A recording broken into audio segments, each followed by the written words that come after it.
The old high-tech Expressions logo. Chances are you too have memories of turning on your console in the early 90s and seeing this symbol flash before your eyes. Until it went out of business in 1995, High-Tech Expressions released games on everything from DOS to Super Nintendo. Most of these were based on licenses that were popular during this time period, so as you can imagine, most of these were not so great. Although I mentioned that they did release quite a few games on DOS, I'm only going to be focusing on the console games today. But someday I would like to dig into the DOS library.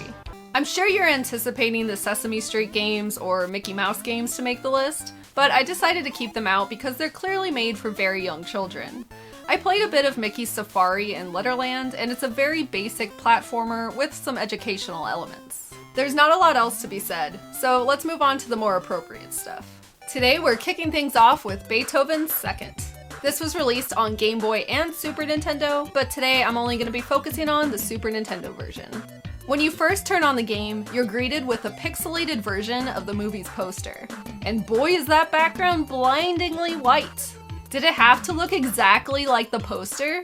The only thing on the start screen to press is, well, start, so I guess we'll just get right into it. The colors are very vibrant, and the music is a remixed version of actual Beethoven music.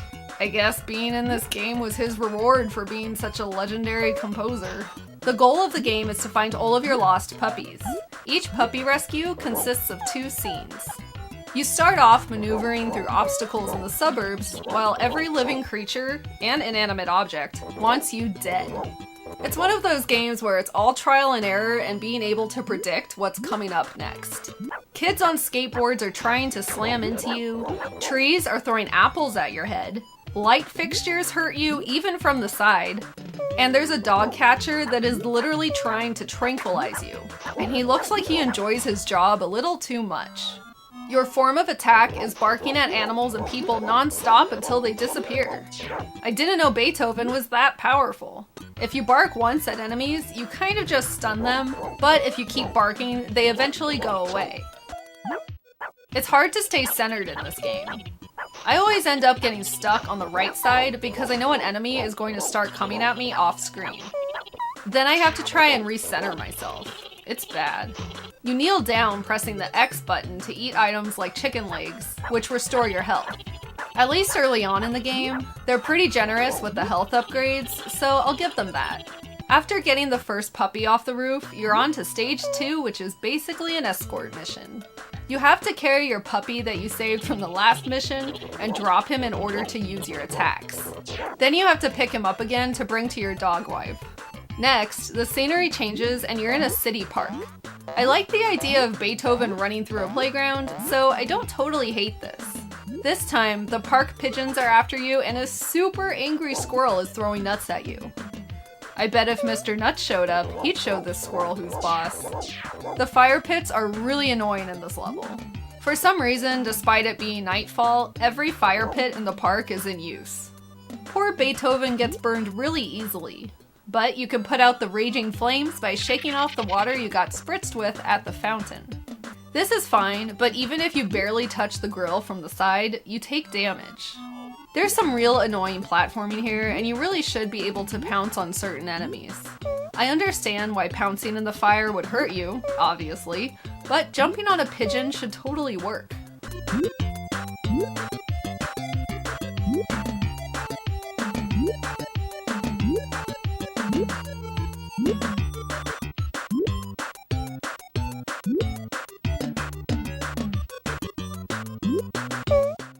So High-Tech Expressions made basically all of the Barbie games in the early 90s that were on consoles.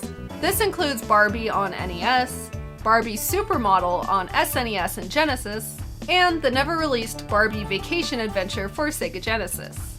Now, I'll admit that as a kid, I enjoyed Barbie Supermodel, and as an adult, I tried out the others. But Barbie Game Girl on Game Boy has to be the most condescending girl game that I've ever experienced. So get comfortable because this game is one hell of a mess. Play this for 5 seconds and you'll know what I mean. You move offensively slow. So slow that it makes this platformer hard to play. It's like whoever worked on this game was angry that they had to work on something Barbie related and thought, Well, little girls are dumb as dirt, so let's make this insanely slow so they can keep up. Sure, there's all the stereotypical girly things like shopping, mermaids, and jewelry, but that's fine. It's early 90s Barbie, so that comes with the territory. Barbie was the epitome of all things girly back then. For example, Barbie Supermodel featured stereotypically girly things, and it wasn't what I would call a good game, but at least there was gameplay that made sense. And me, being a little girl who liked Barbie and video games at the time, enjoyed it. Obviously not as much as something like Super Mario World, but I thought it was fine. So going back to the game at hand, there's a lot to unpack here. At first glance, this might look like a port of Barbie on NES, but it's much, much worse. As I said, Barbie moves insanely slow. I'm trying to think of a slower moving game, and I can't. She speeds up if you get the lightning bolt item, but really this just brings her up to a normal speed, which really made me laugh. And then of course, you go to a shoe store. In between levels, you play a Mario 3 style matching game where you match accessories. And this is the best part of the whole game. I wish I was joking. The second level, you become a mermaid, and now you're swimming so irrationally slow that I'm shocked she doesn't float to the top like a dead fish. Here, you're trying to dodge deep sea divers, I think? And sharks. If you get hit by a shark, you freeze, so it's extremely hard to dodge getting hit by them for a second time. You can throw your rocks, but they easily bounce off screen, so they could be useless. But sometimes you get a beach ball, but this is a one-time use item. Then you enter a world where maybe Barbie has shrunken down because she's surrounded by gigantic teacups and a soda fountain. Judging by the classic cars on the wall behind her, I'm guessing this takes place in a 50s diner. At least the levels in the NES game made sense because there was a loose storyline of Barbie having these dreams while she slept. I'm sorry, I'm thinking way too much into this. Anyway, the enemies on this level are my absolute favorite. There's a giant happy face with legs and a shake with a face. I can't help but laugh every time I look at these things. They're so goofy and generic. We're a mermaid again, and this is where you encounter your one and only boss fights. I mean, I guess that's what you'd call it, and it's truly bizarre. The first thing I noticed was this giant, flashing arrow on the screen that indicates you're supposed to be rescuing the king and queen crabs from their cage. Since this game clearly thinks whoever is playing this is dumb as shit, why isn't this arrow pointing at the enemy so you know who to hit? I don't know. Anyway, you fight a jellyfish, and not a big, crazy-looking one either. It doesn't even shoot anything at you. It's just a normal, enemy-style jellyfish. If you hit it enough with your rocks, the crabs ascend to their thrones. Very slowly. And there's no victory music or anything. Then you get a necklace, and Barbie seems to be a bit frightened about it. After going through a toy store and a vaguely music-themed level, the game abruptly ends. You get a ball gown, and then you're off to your dream date with Ken, where you dance until the game decides you've had enough. I wasn't planning on reviewing this entire game for this video, but the more I played it, I just couldn't believe how much worse it became.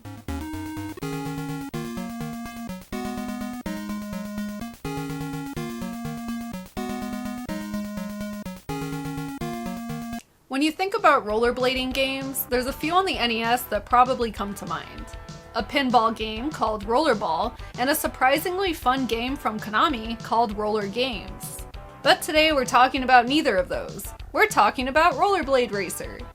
You play as a kid named Kirk who thinks he's hot stuff because he got a new pair of rollerblades, and he wants to show them off. The game doesn't control terribly, but the graphics have a vibe that reminds me of a poorly drawn PC game from the 90s. And not in a charming way either. Obviously, this is a ripoff of Paperboy. It's isometric and you're a kid cruising through a neighborhood avoiding obstacles. But unlike Paperboy, the gameplay isn't fun at all. You're not able to cause any mayhem, and it's just the same enemies over and over again. Some of the obstacles are really hard to avoid because of the perspective, like the sand on the beach level. And I can't believe I'm saying this, but if you want a better game for avoiding stuff going down the road, try Back to the Future on NES. And that's saying a lot because that game is obviously bad. I say this because Back to the Future has a better perspective. And also, in Paperboy, you're not really jumping over things, besides in the obstacle course, so that's why I'm bringing up Back to the Future. I really can't stand this kid's face. Why so smug?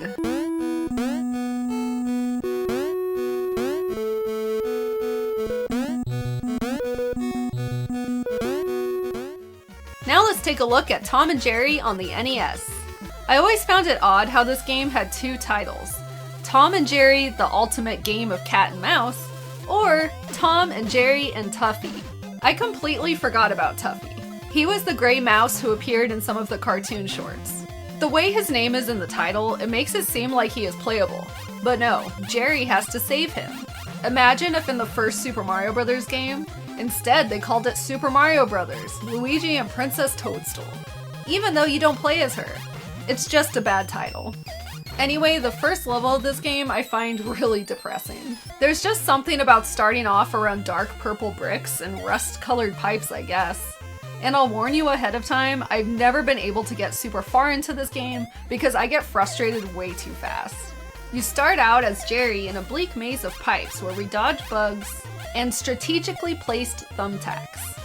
We need to save Tuffy from Tom, who has him stuck in a trunk. So we're going to be searching every area of the house. It makes sense to have this game take place in a house, since usually the cartoon did as well, but this opening stage is just such a bummer to look at. But that's nothing compared to the gameplay. First of all, it's really hard at first to tell what objects you can jump on and what objects are just part of the background. They should have made the colors more muted if it's a background object, or something. For example, there's a box on this stage which you can actually walk on, despite it looking like you'd fall right through it. Stuff like that always annoys the hell out of me. Another thing that sucks is that you can take fall damage. And you don't even have to fall that far down to hurt yourself either. I find it a bit much to add fall damage in a game like this, but maybe that's just me. You collect cheese and throw bouncy balls as weapons. It's really easy to get lost here. It's basically a maze of pipes. So sometimes you'll think you're at a dead end, but after jumping around a bit, you might be able to jump through certain pipes up into another level. There's just no sense of direction. You're also taking a lot of leaps of faith. Even in the bad Flintstones game I talked about in the ocean video, let you scroll to see what was below you, but not this one. Just gotta live life on the wild side and take a chance. You could easily fall on attack or get fall damage. It sucks. This opening level just goes on and on and on. There was a moment where I thought I made it to the end, but I actually had to jump up to another level. And then you have the next level, which is also pretty bleak visually. But I can't help but get Battletoads vibes here. Doesn't it remind you of the level with the ducks in the water? When you get the bottle of ink, it allows you to be invincible, since you can run past enemies. But the more I did this, I was starting to think that maybe it makes you invincible instead. So am I the confused one, or did they confuse the words invincibility with the word invisibility? I wanted to like this Tom and Jerry game because I like the characters and the cartoon. But if this game had generic characters you've never heard of instead, would you be able to ignore these glaring flaws? What do you guys think of the game? And lastly, we have Harley's Humongous Adventure on Super Nintendo. This one was introduced to me about a year ago during one of my Super Nintendo variety streams, and the people in the chat were right. This one does suck. Visually speaking though, it's not too bad. The colors pop, the environmental elements have some detail, and the enemies are done in a claymation style that's actually pretty cool. But once you get into the actual gameplay, you're going to get pissed off. The plot is that this genius, scientist, and all-around cool dude messes up one of his experiments and accidentally shrinks himself down to the size of a spool of thread. But he cannot fix his shrinking machine since a pack of mutated bugs have stolen all the parts. So Harley needs to get them back. Games where you play as a shrunken down character really seem to have been a thing during this time period. Of course, the Rescue Rangers game comes to mind, but that makes sense because they're chipmunks. But other games have levels where you're running around a giant kitchen, like Monster in My Pocket, for example. And for some reason, it's always a kitchen. Maybe it's the aftermath of the success of Honey, I Shrunk the Kids. Anyway, you start off in his lab, where you're jumping on tiny objects and trying not to burn yourselves on the now giant Bunsen burners. But luckily, he has cool items like a jetpack to help you around these obstacles. Once you get to the inevitable kitchen level, there you see the claymation enemies. I wonder why they didn't make Harley a claymation character too. Maybe it just didn't work. You have a lot of items which can take a while to get used to, like nails you can throw at enemies, which seems to be your main attack. I'll admit that I usually enjoy the vibe of kitchen levels, so I appreciate the canned food items being used as actual things that can hurt you, rather than just platforming objects. By killing enemies, you collect nuts and bolts throughout the game. The rolling soup cans seem like a cool element at first, but you quickly realize that these things come at you way too fast. You barely have any time to dodge out of the way, and it's way too fast to anticipate. This is where I started getting pretty annoyed. They need to zoom out on the screen a bit so you can at least see what direction they are coming from slightly sooner, or give the audio cue a few seconds earlier. This is such a problem because they aren't the only obstacle you're trying to avoid. You're also in the middle of trying to dodge or attack an enemy, so you're either gonna get rolled over or hit. Some enemies hover over you so close that it's a real bitch trying to turn around and hit them. It may not look terrible, but if you try it, I bet you would be annoyed too. The third stage takes you to a playroom where you're driving a tank, which instantly reminds me of Felix the Cat on NES. And much like in Felix, some enemies are too low to the ground, or they're too close to you to fire at. So you have to quickly differentiate between what you should shoot or what you should jump over. It could have been a cool level, but it just pissed me off.